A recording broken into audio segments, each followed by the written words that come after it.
Welcome to the Money Watch Show. It's Tuesday, September 19th, and we are here trying to help you make slightly better, marginally better financial decisions. It does not have to be a great money reset, which is, by the way, the name of my book.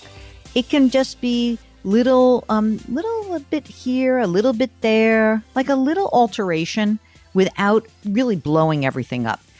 Many people give us calls and they think they have this huge problem, and really we're just kind of editing around the sides. And so if you've got a big problem, of course, call us. But even if you just feel like a few things are not quite right, that's okay too. Get in touch with us by going to JillOnMoney.com, click the Contact Us button, complete the form, and if you'd like to join us live, then Mark does everything else. Well, hello, Mark. That's you. How are you? Present. Yes, I'm here. I'm well. How are you? I'm very well. I like you. I like Mark when Theo's back to school. No, you and me both. That's a much better Mark. You are your better self when he's in school. Yeah, well, I'm not distracted. I can focus. This week started the full school day. Last week, they were kind of easing them in, so it wasn't quite the full day. This week, it's full day. So what's the full day for him? 8:30 to 5:30. 5:30? That's a lot. He does an after-school Chinese program. Oh, he's in his Chinese immersion, so he can talk trash about you with his mother behind your back? That's exactly right. Yeah, this is going to be a thing. I'm going to tell you right now. Right now, I'm going to tell you this. Sometimes I look at a picture of him and I think he looks just like you. And sometimes I think he looks just like Amanda. It's weird. He can kind of go either way. Maybe it's whoever he's with. You know what I mean? Like he morphs in between your two looks. Anyway, all right, Mark, I think we should bring on our guest today because she's going to jazz up the joint. She's going to class us up. It's Anne on the line from New York. Get ready for this, gang, because we got an accent for you. Welcome, Anne. How are you? I'm very well. Thanks, Jill. Hi, Mark. See that? Mark. I know, right? Hello, Mark. Hello, Mark. Hello. All right. Anne, you're in New York now. Obviously, you have a little of British in you, but you've lived all over the world. But what brings you to us today? So I need some advice on a whole life insurance policy. I started about 3 years ago. I'm just starting to doubt that it's the right product for me. I bought into it as an investment vehicle, but I don't have any dependents. Oh, come on. Who sold this to you? I hope it wasn't some college friend of yours who I'm about to throw under the bus, or a sibling or a cousin or something. No, it was someone from the company that sells the insurance. So I feel a bit duped.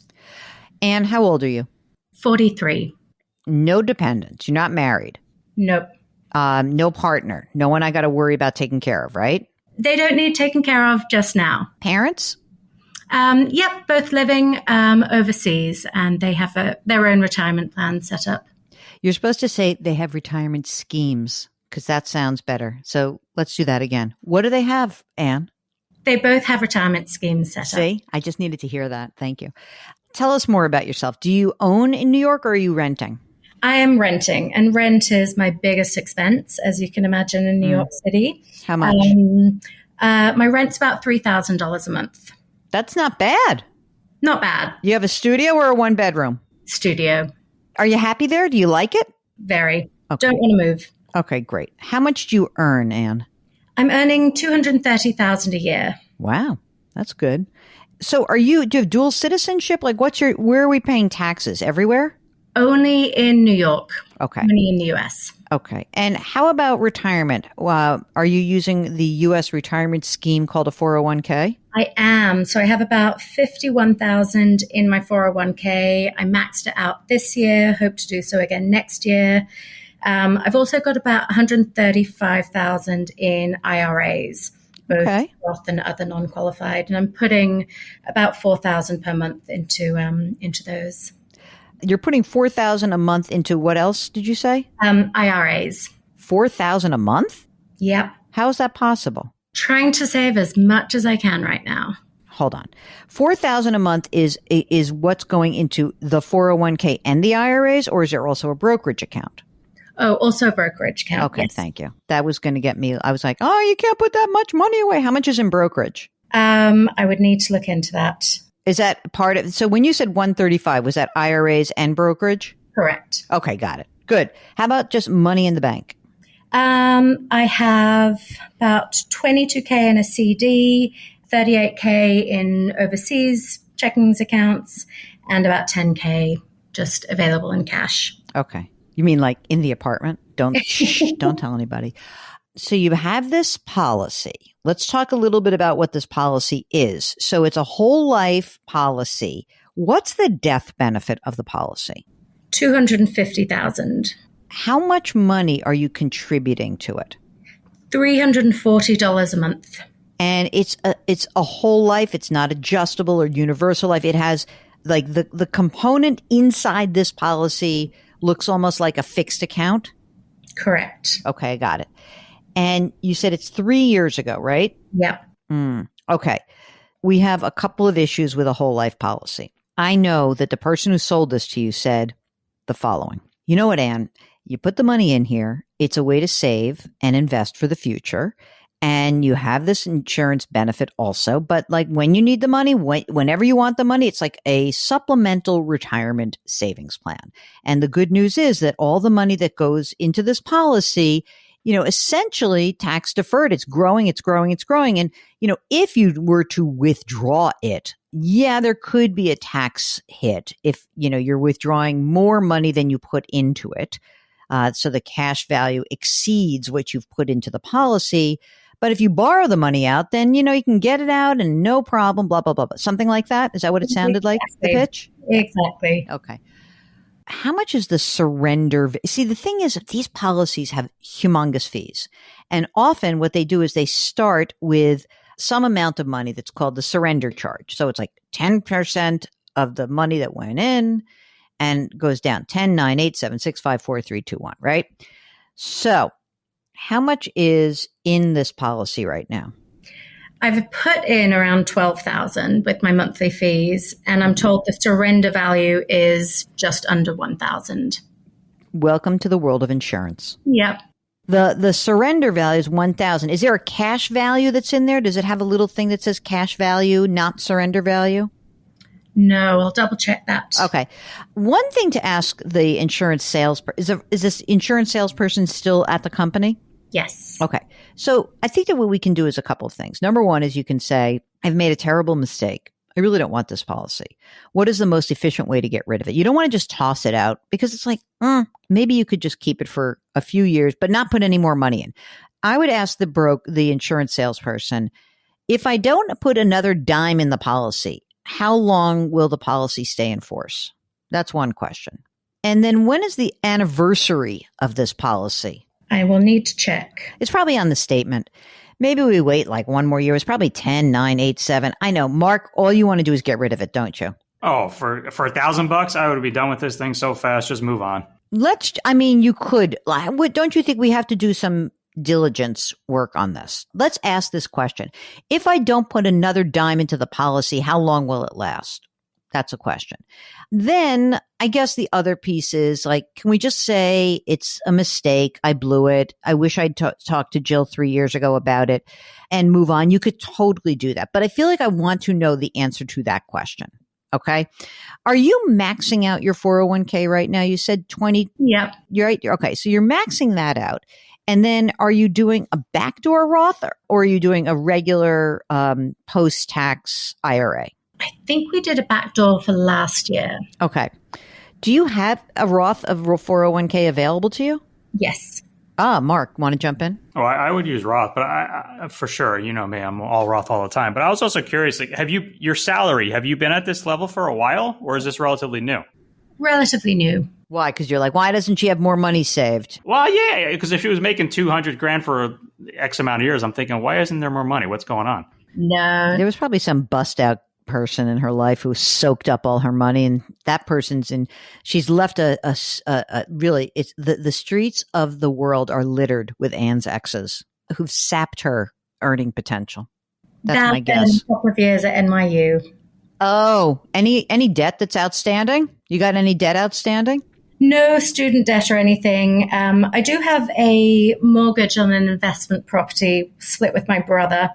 The mortgage is for about $460,000. The property value is about $700,000. Where's that?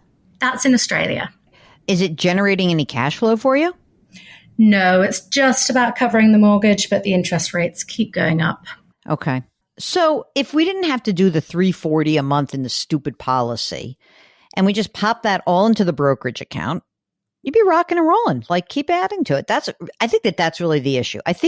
Listen, gang, if somebody is trying to sell you an insurance policy as an investment, you should be quite dubious. You know what? You don't know the questions to ask. So just call us. Anyone here listening, if you have this problem, if you were sold a policy, the reason why I'm not saying just blow out of it is that I do kind of feel like I want to know at least, like, maybe we should keep the coverage in place a little bit longer. But, Mark is probably right. I just want to know there's no tax event here for you because, you actually, and by the way, here's one thing the insurance salesperson never tells you. When you have a loss, it doesn't count as a loss. Like if you put $12,000 into a mutual fund and it went to $2,000, at least you'd have a $10,000 loss. When you lose money on an insurance product, there is no writing off the loss. That's another thing they don't quite tell you. So here's the thing, Anne. Thank goodness you called us now because you could be compounding the problem. I think that the very first thing we do is we just let's find out, like, hey, what happens? How long does this thing stay enforced? But you don't really need life insurance. So who cares actually, right? Yeah, that's how I figure. I mean, unless you feel like, I would leave it to my brother, and that would be fine if I died next year. Other than that, probably not. So I'm thinking probably, rip the Band-Aid off, get the money out. The $340 a month goes into your brokerage account. You're now putting money into your 401k. So one other thing, is this a new job-ish? A couple of years, 2 years. So you have a traditional 401k, you have a traditional IRA, and you have a Roth IRA, right? Correct. I think that what I would do is a couple of things. One is I would take your old traditional IRA and try to roll that into your traditional 401k at work. Then I think we should start using a Roth 401k for you. Now it sucks. You know why? You have no write-offs at all. I get it. You're just going to take the standard deduction, but you're in the 24%, 32% tax bracket. You'll still keep making money and tax rates could change. So I think that maybe we'll do some Roth for you as well. Other than that, I think you're okay. I do. I'm sorry about this whole thing. This is, it's one of those things I get so bummed about because how would you possibly know this? By the way, Europeans and Britons use life insurance much more as an investment. I'm going to take you off the hook completely because it is a much more culturally accepted way of investing. It is a much more robust insurance industry. And it's kind of like the insurance industry was a bigger player before mutual funds came along in the UK and in Europe. So that's why you have those massive insurance companies in Great Britain and in Europe, like, the Allianzes of the world in Germany and Standard Charter and all that. So I think that by your DNA, you were inclined to want to do it. That's what I think. That's a good excuse. Thank you. I thought you would like that. I want to take you off the hook. Anne, is there anything else that we can do for you? No, this is fantastic. It's the reassurance I needed. You knew it. I know you knew it. So, by the way, you have some estate documents since your money's all over the place? Mm-hmm. I should, yes. Yeah. I need to get on top of that too. All right. Put that on your list. Yeah. Put your list together and give us a call back. Thank you so much for joining us, Anne. Good luck to you. Thank you so much. Mark, another happy client. Just kidding. We don't have clients. What do you think about that? How can we prevent this from happening in the future? I don't know how you prevent it. It's just a matter of hopefully educating people before they make the decision. If you have an old whole life policy or universal life or adjustable life policy and you don't know what to do with it, give us a holler and maybe we can help you out like with Anne. And maybe it is better to rip off the Band-Aid. In some cases, by the way, when some of these whole life policies that are 20 years old, sometimes actually it's fine to keep them because we can reduce the amount of the death benefit and we can have the cash value just pay for that. And the amount of money that is being credited to the cash account is really great, but it's like you have to dig a hole for 15 years and then it starts to fill up after that. Maybe it's 10 years now. So let us know if we can help you out. Okay. Go to JillOnMoney.com, click the contact us button and tell us what's going on. While you're on the website, don't forget you can buy the Great Money Reset and you can subscribe to the Jill on Money live service. It's so much fun. Quarterly webinars and lots of bonus content. Mark Talercio is the co-host and the executive producer of this program. He is also the web king of all things Jill on Money.